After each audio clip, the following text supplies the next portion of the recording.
In 2020, China officially told the world that kimchi was theirs, not inspired by them, not similar to something they make, theirs. And South Korea didn't just disagree. They treated it like a national emergency.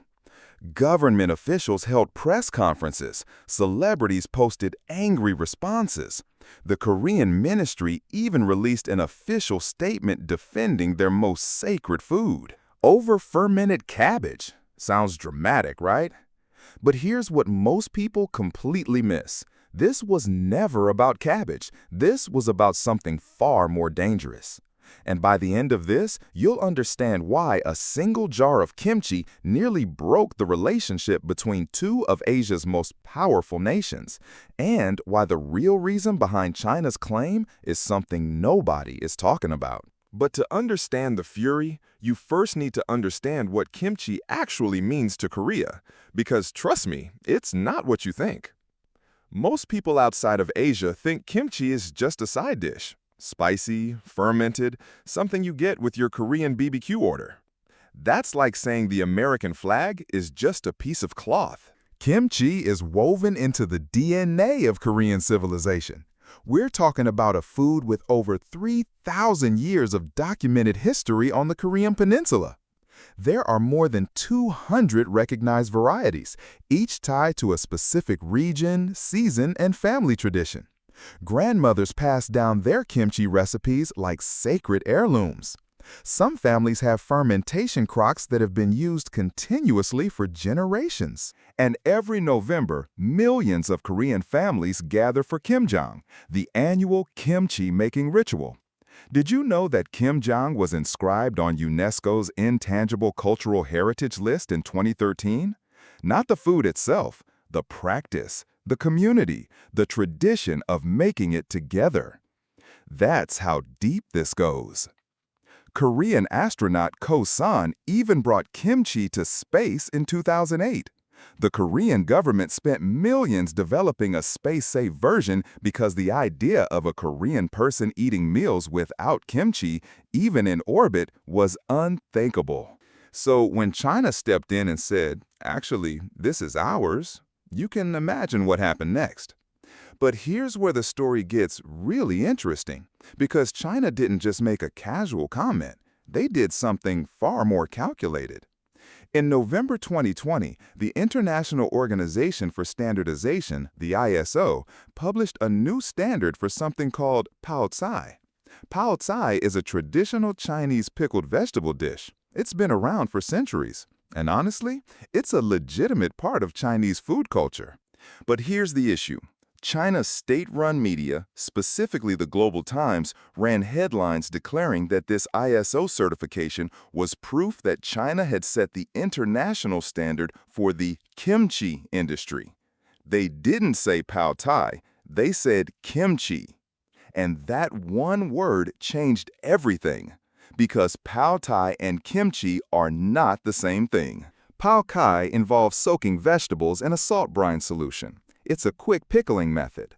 Different ingredients, different process, different taste. Kimchi uses a complex fermentation process with specific ingredients: Napa cabbage, Korean chili flakes called gochugaru, fish sauce, garlic, ginger, and it ferments over days, weeks, sometimes months. The science is different. The microbiology is different. The cultural context is completely different. But China's media blurred that line intentionally. But Korea noticed immediately. You might be wondering, why would China even do this? Why pick this fight? And that question leads to something most people never consider.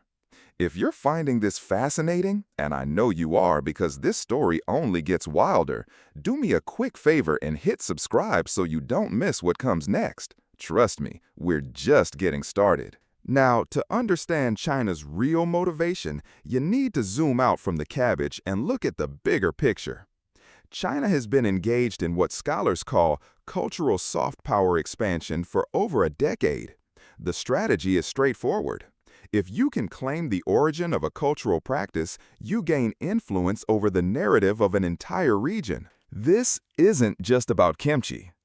China has made similar claims about Korean traditional dress, hanbok, calling it a variation of Chinese hanfu. They've claimed elements of Korean traditional music.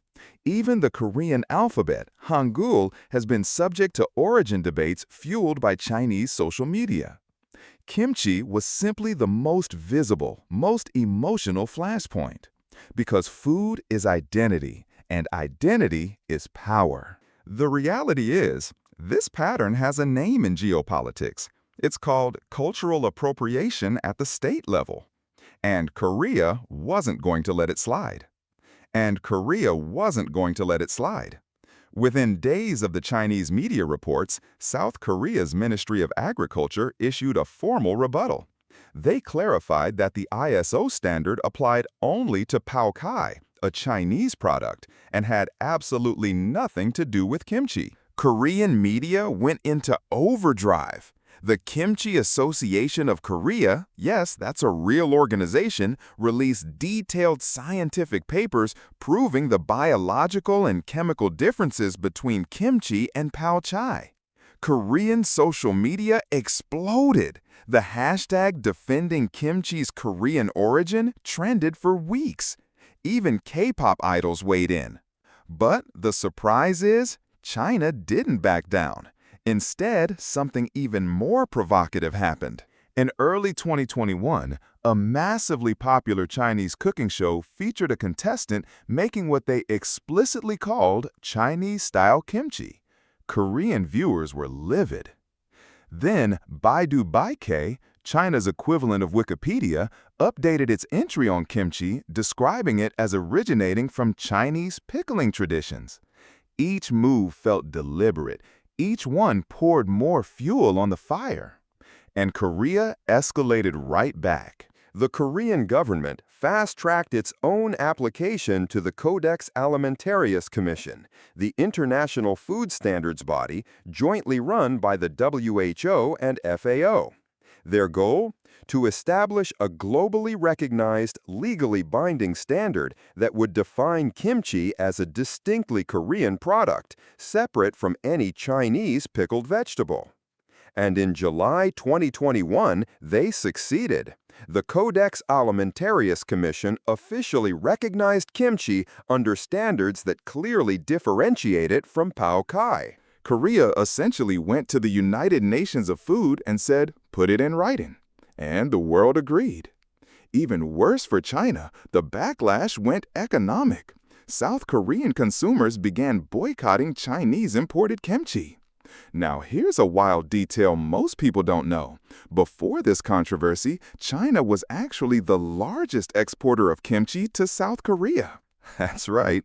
Korea, the homeland of kimchi, was importing most of its commercial kimchi from China because it was cheaper to produce there. After the controversy, Korean consumers demanded domestically produced kimchi. Sales of Korean-made kimchi surged. New Korean kimchi brands launched specifically marketing their 100% Korean origin. The economic ripple effect was massive. Chinese kimchi exports to Korea dropped significantly. Korean food companies saw it as a patriotic movement, and it worked. But here's what I kept coming back to through all of this. The part that makes this story genuinely important beyond the headlines. This was never really about who invented fermented cabbage. Both China and Korea have ancient pickling traditions. That's not in dispute. What was in dispute was something far more fundamental, the right to define your own culture. For Koreans, the kimchi controversy tapped into centuries of anxiety. Korea is a relatively small nation situated between two massive powers, China and Japan. Throughout its history, Korean culture has been suppressed, borrowed, and claimed by its neighbors. During the Japanese occupation from 1910 to 1945, Korean language, names, and cultural practices were systematically erased. So when China, another powerful neighbor, appeared to be claiming Korea's most iconic cultural symbol, it triggered something deep, something generational. This wasn't oversensitivity. This was a nation saying, "Not again." And that's why the response was so fierce. That's why government officials treated fermented cabbage like a matter of national security. Because for Korea, it is national security. Food is the last line of cultural defense. When someone claims your food, they're claiming your story. And Korea refused to let anyone else write theirs. The aftermath reshaped how Korea protects its cultural assets. The Korean government increased funding for cultural preservation programs. They launched international campaigns to educate the world about Korean food traditions. They strengthened legal frameworks around Korean cultural intellectual property. And kimchi became more than a food. It became a symbol of cultural sovereignty. Today, if you visit Seoul, you'll find the Kimchi Museum, an entire institution dedicated to preserving and celebrating this single dish. School children learn kimchi making as part of their curriculum. International Korean cultural centers around the world host Kimjong events every November. Korea didn't just defend kimchi, they turned it into a movement. And China, they quietly shifted their messaging. State media stopped using the word kimchi in connection with Pao Cai. The distinction that Korea fought so hard to establish, it's now widely recognized internationally. But the tension hasn't fully disappeared. On Chinese social media, the debate still surfaces periodically. And in Korea, the memory of 2020 remains fresh, a reminder that cultural identity requires constant vigilance. So, the next time someone tells you it's just food, remember this. A single jar of fermented cabbage mobilized an entire nation, reshaped international trade, changed global food standards, and forced the world to answer one of the most uncomfortable questions in geopolitics. Who gets to decide where a culture begins and ends? Korea answered that question, and they answered it with kimchi. If this story changed how you see food and the power it holds, you're gonna want to see what we uncover next, because there's another country whose most sacred food has a story even more controversial than this one. Hit subscribe and you'll see it the moment it drops.